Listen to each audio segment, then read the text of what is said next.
Hey everyone, this is Katie Sweetman with Empowering Astrology, and this is another weekly live look at the astrology. And this week it's July 6th through 12th, 2020. So, as I record this, we are just coming off of a lunar eclipse. So, we had a lunar eclipse on July 5th, early in the morning.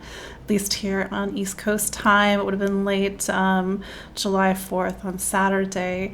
So we are sort of officially out of eclipse season.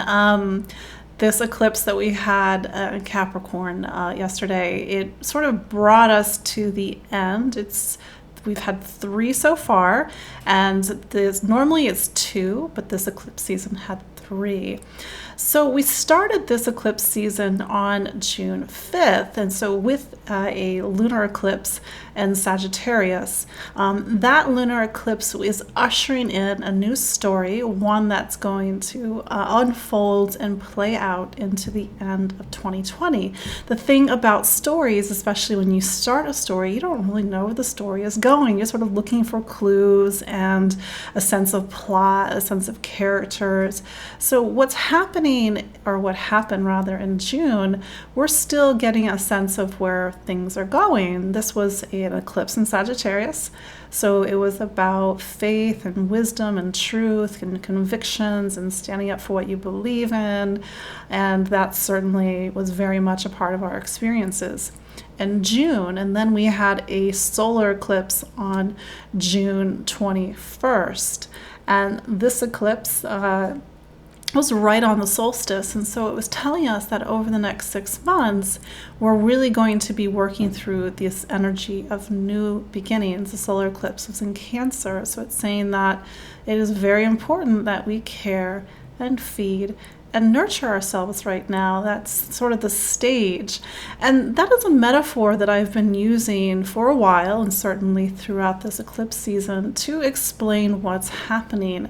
And I sometimes use very simple imagery because we need a way to make conscious an unconscious process, to see something that is otherwise invisible.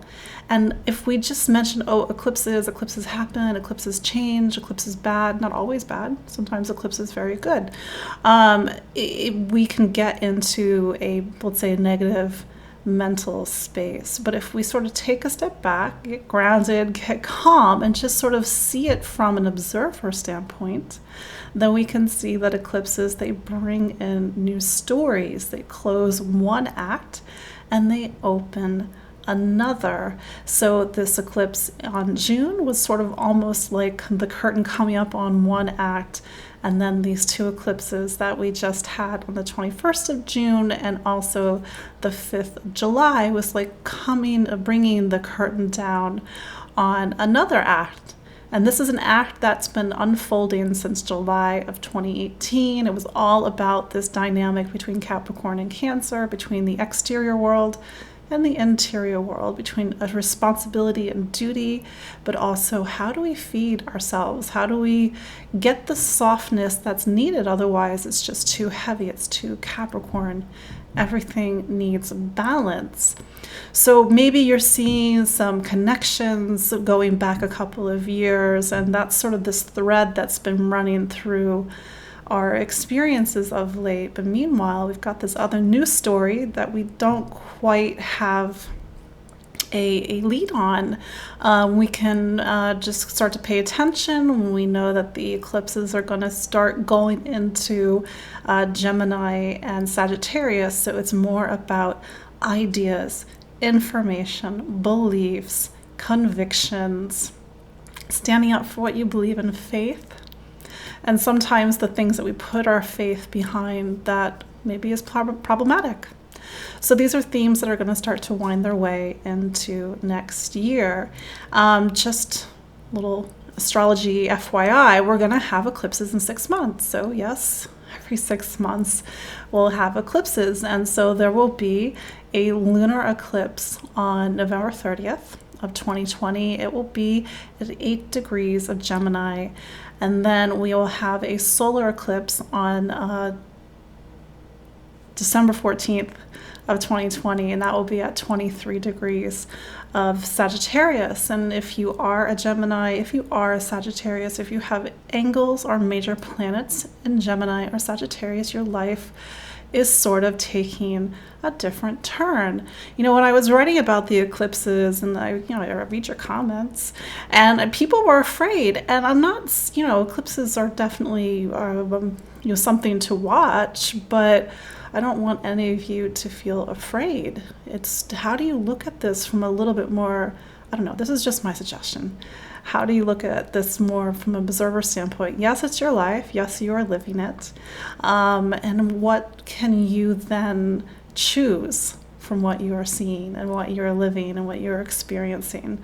I always try personally just to align myself with the story arc. For me, I'm Sag rising. I've got a Gemini moon. So 2020, 2021 are going to be big years for me. We will see. I mean, I look at my own astrology and I kind of scratch my head and I'm just like, well, I guess we're just going to see what happens. I know as an astrologer, this is about new beginnings, new directions, about relationships, but we will see.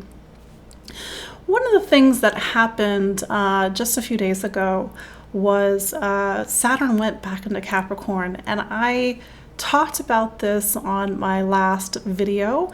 Certainly you can go back and watch it. The information is still relevant. But this was a big tone shift. Saturn went back into Capricorn on July 1st.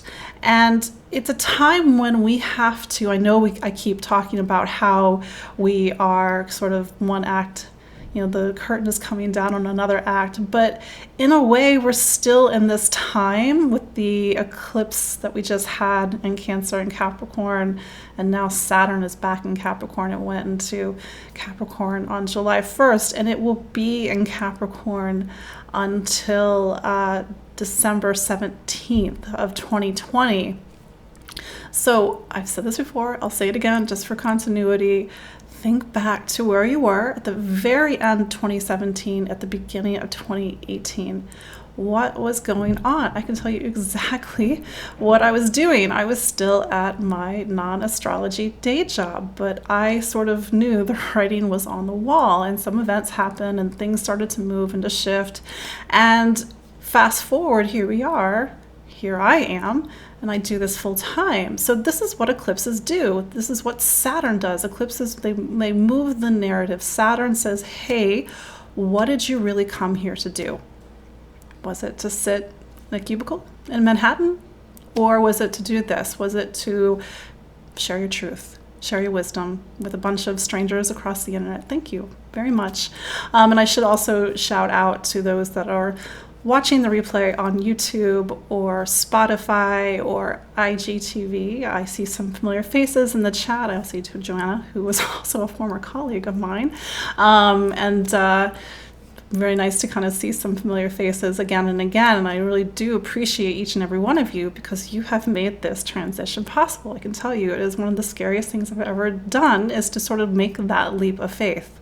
And maybe that's what, Sagittarius, eclipses, South Node, what we're doing over the next 12, 16, 18 months is leaps of faith.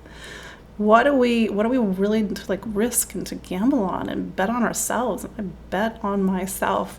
So I think, to kind of go back to Saturn, and I mentioned this when I did an update today, I was like, Saturn is really showing you what are you growing up into?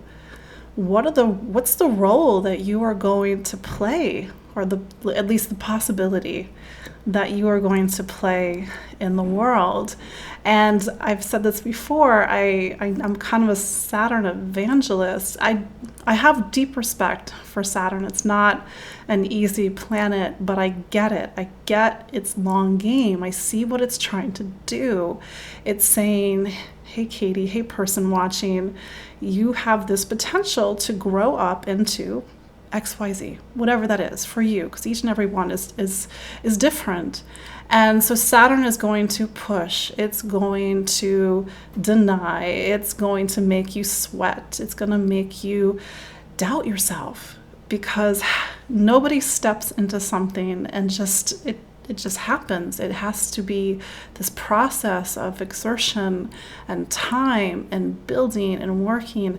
And that's one of the things that it's at the heart of Capricorn. Now, mind you, we're talking about positive Capricorn. We're talking about positive Saturn. Every sign and every planet in the zodiac has a positive facet and a negative facet. And it's not to be like good, bad.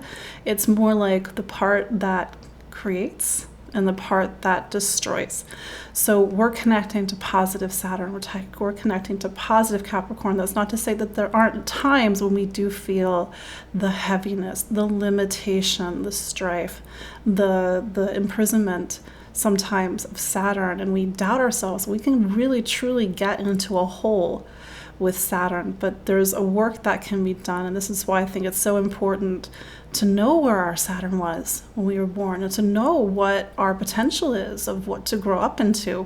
I was doing a client session, and this is a little bit of a technical point for those who know some astrology. I have Saturn in the 9th house, and maybe that's, for those that know astrology, that is no surprise.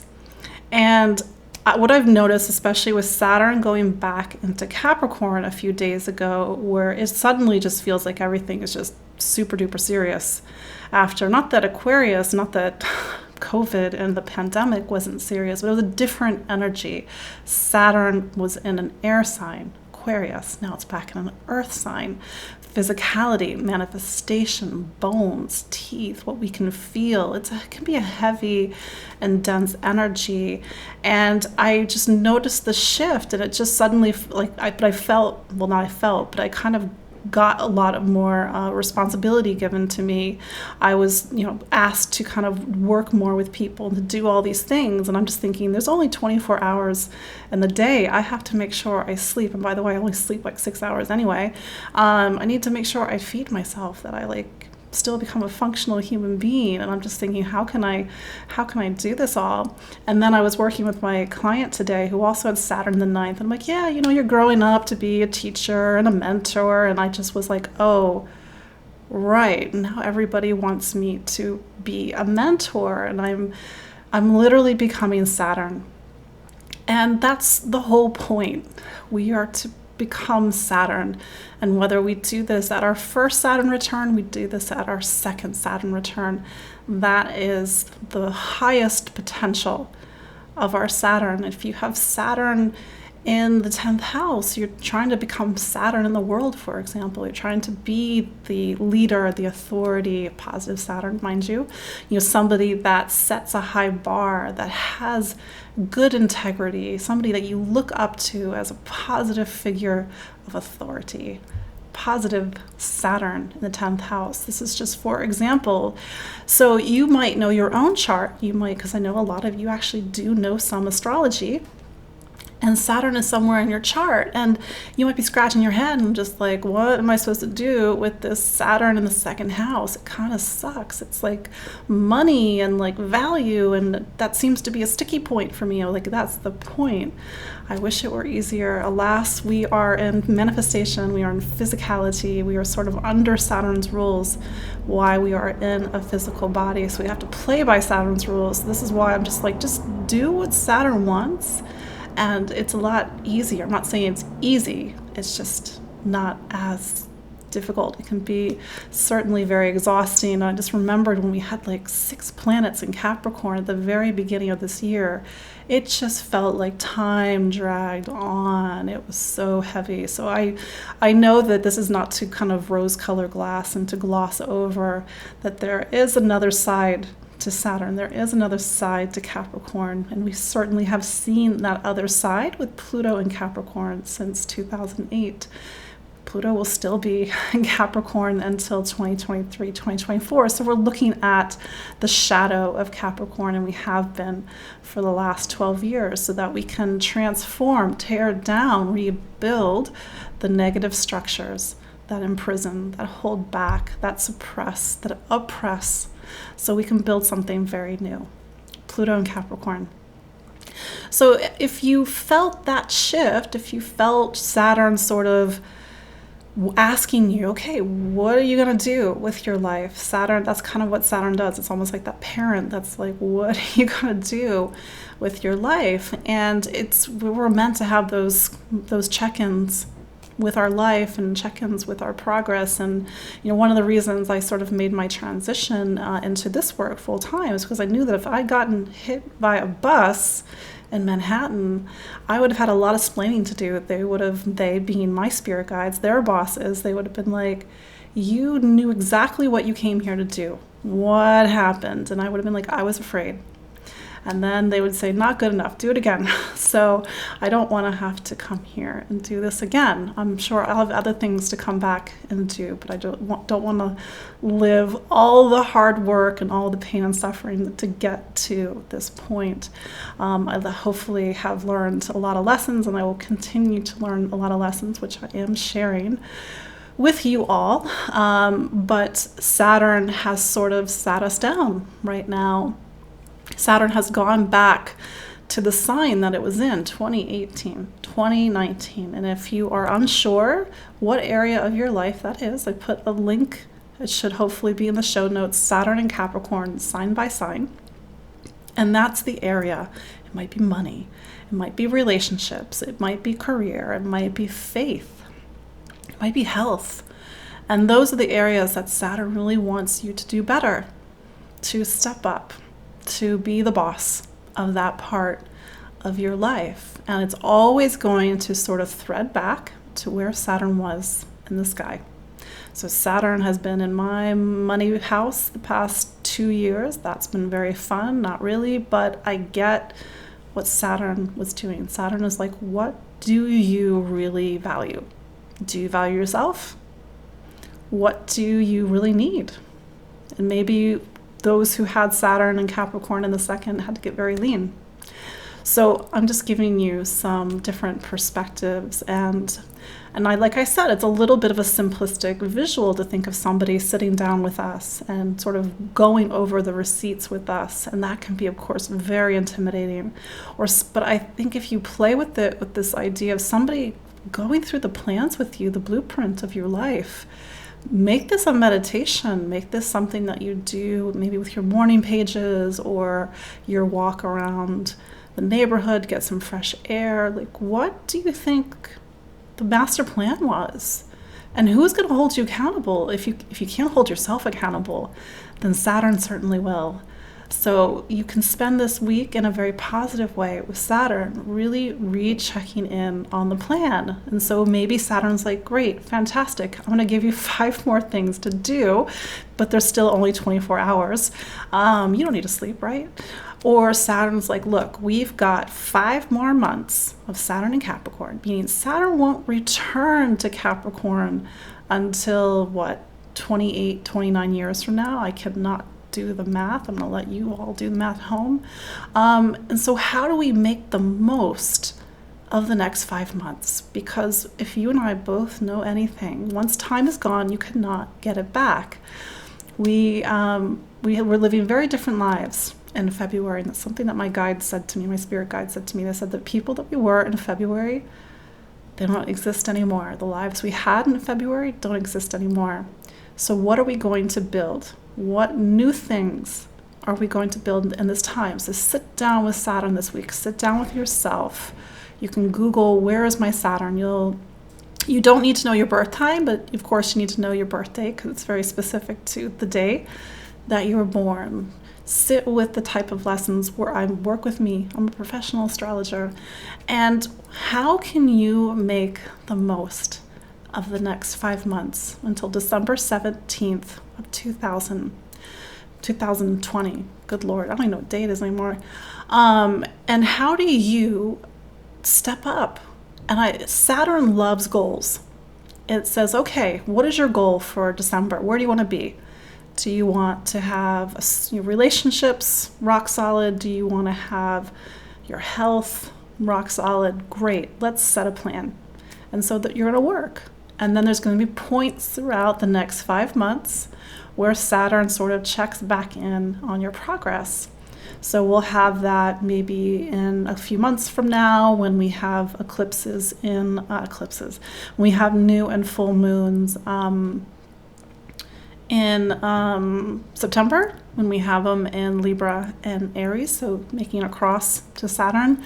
We'll have it actually this month on July 20th. There's going to be another not eclipse, I'm so sorry guys, I have eclipses on my brain. We'll have another new moon in Cancer, and this one will be exactly opposite Saturn. So it's sort of like things have shifted and moved. We sort of got the writing on the wall. We're getting a little bit of a reality check from the planets. And then on the 20th, we have to make some commitments. We have to set some boundaries. We have to say some yeses. We have to say some nos. And then we start to move forward. And then maybe in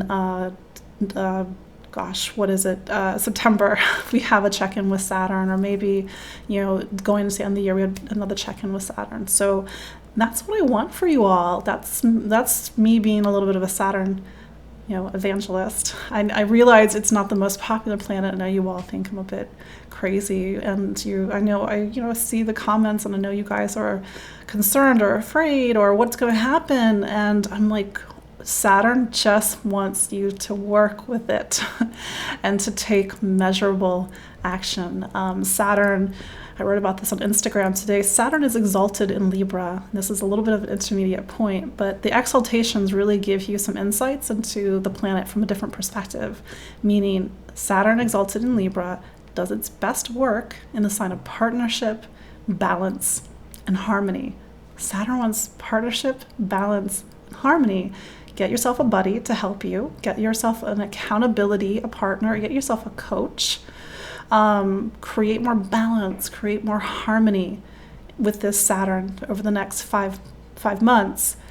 Saturn, of course, is also ruled by Aquarius. Create more equity in your life. If something's unequitable, how do you create more equity in your life? And so this is what Saturn wants. It wants connection, it wants balance, it wants equity.